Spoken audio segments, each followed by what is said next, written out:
Hello everyone, this is the third episode from the series How to Stop Making Blunders.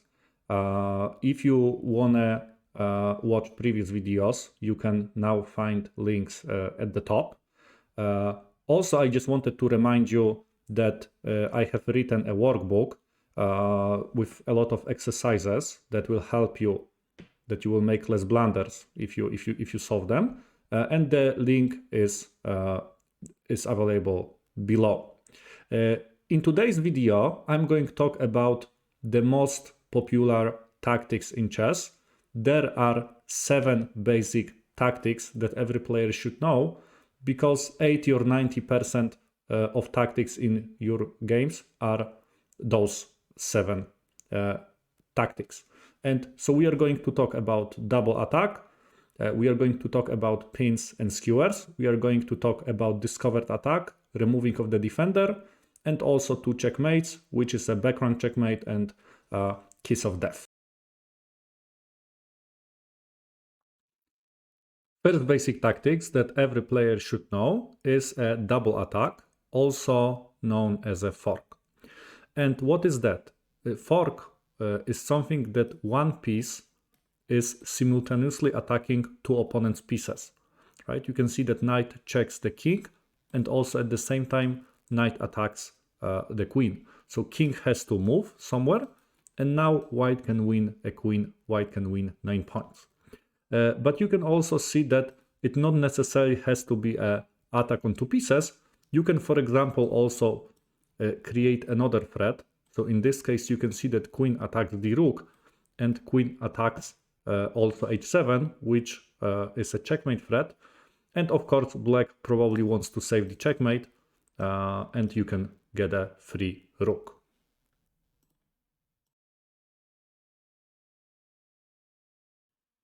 Next tactics that you need to know is something that is called the pin. And pin, it's a tactic that can happen when pieces are lined up. So, for example, bishop goes here and bishop attacks rook and the king. You can see that both pieces are at the same diagonal, and now in this position rook cannot move, right? Because there is a king, would be check, so that rook is pinned. King most likely has to go somewhere, and white can capture the rook. And such a pin, we call it absolute pin, because there is no way that rook can move. There is also second version of that. It's like that if bishop goes here, you can see that here we have got the same thing, that rook is pinned, as you can see. Now rook of course can move, but rook is only 5 points, queen is 9 points. So for black it's better to move queen somewhere, and then white can get the rook. And we call it relative pin. When it comes to the pin, there is also one extremely important principle that you just need to know. It is called, we say, put the pressure on the pinned piece. Because if piece is pinned, it cannot move, and if you put more pressure, you can win that piece. Let's take a look in this position. We can play bishop b5. We can make a pin. By the way, this is absolute pin. King has to protect the knight, so king goes here. And now knight cannot go anywhere, and we put more pressure over the pinned piece, and now in the next move we can get that knight for free.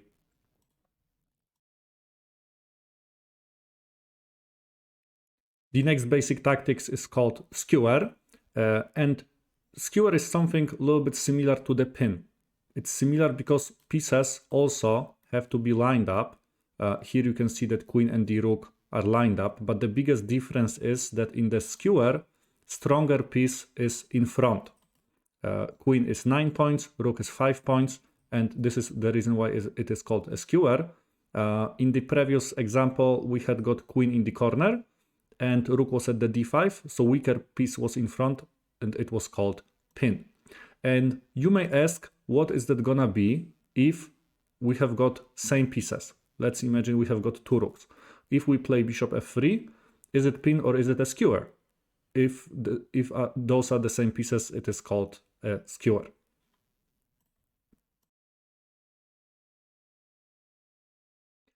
Basic tactics number 4 is called discovered attack. So we are moving one piece and we discover attack. You see that now queen attacks queen, but another piece, the one that is moving, is also attacking something. In this case, it is a check. So black has to stop one of those threats, and of course black has to stop the check here. So king goes somewhere, and now queen capture queen for free. But it's very important that the piece that is moving, it's threatening something. So opponent cannot stop both threats at once.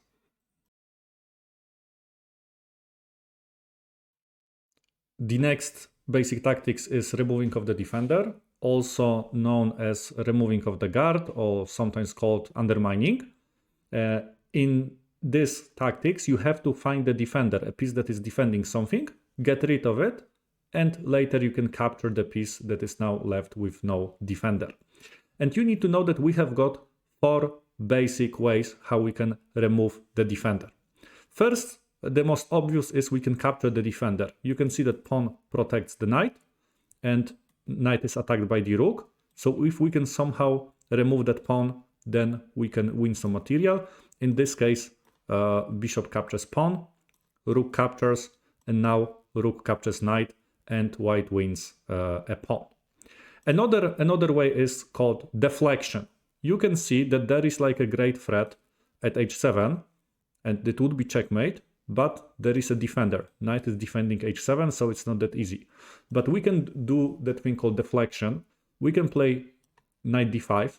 You can see that knight attacks queen, but what is even more important, knight attacks the knight.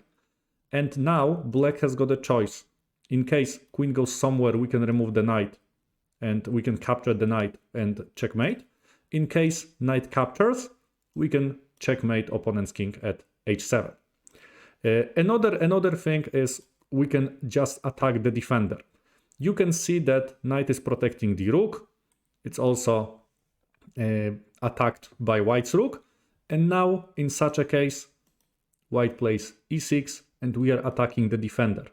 Now in case knight goes somewhere, we can take a free rook. This is the reason why most likely black captures, but we can capture with our rook, and in the next move white will get the knight. Okay, and the last one, this is the hardest to find. It's something that is called interposing. You can see that queen is attacked by white's queen. It's defended also by the rook. And interposing means that we can break connection between those two pieces. We can put piece in between, interpose, and that queen will be left with no defender. In this case, we can play bishop d3. And you can see that we break connection between those pieces. White also creates a threat to make a checkmate. And in case black stops the checkmate threat, there is free queen that can be captured. This is the reason why probably black has to capture with the rook, but then white just captures back and white wins an exchange.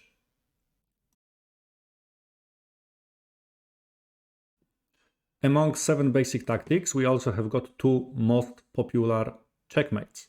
And absolutely checkmate number 1 that happens in chess is something that is called backrank checkmate.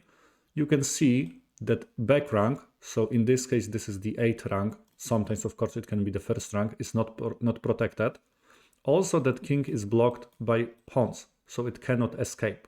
So if white wants to win, the best move is play rook d8 and rook checks the king cannot go anywhere, so we have got a checkmate. You may also think, what is the easiest way to defend from the backrank checkmate? So if we have got the same position, just black is on the move, and of course there is a big threat, rook d8 backrank checkmate, so the easiest way is to play h6, and black creates a safe square for the king. It is called Luft, and after check, king can just safely escape to this square.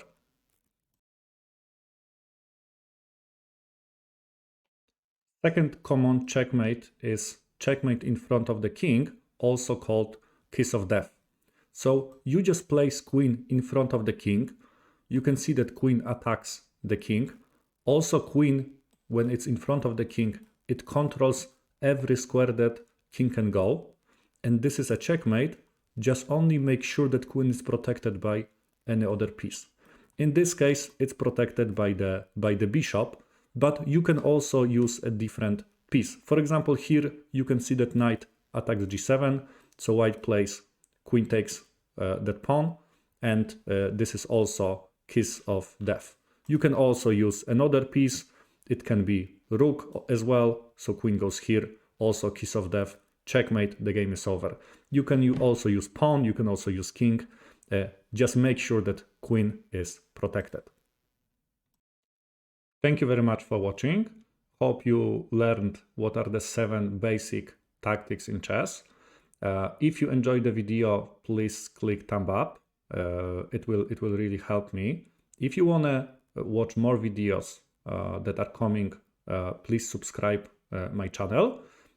Also, do not forget to download the workbook, because it's very important not only to listen or watch videos, but it's also important to do some exercises. And in the workbook, you can find a lot of exercises that you can solve on your own.